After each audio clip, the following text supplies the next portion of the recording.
Sermoneta, cattedrale di Santa Maria Assunta.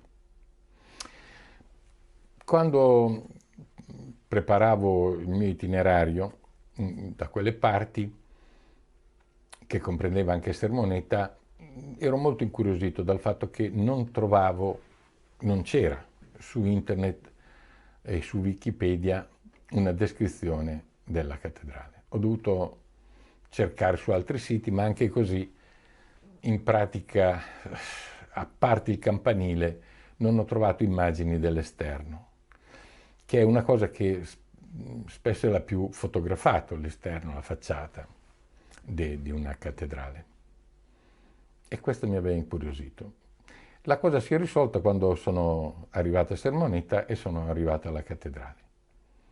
Il motivo del fatto che non c'erano immagini su internet è perché in pratica l'ingresso e quindi la facciata è seminascosta e poverissima. Povera ma interessante.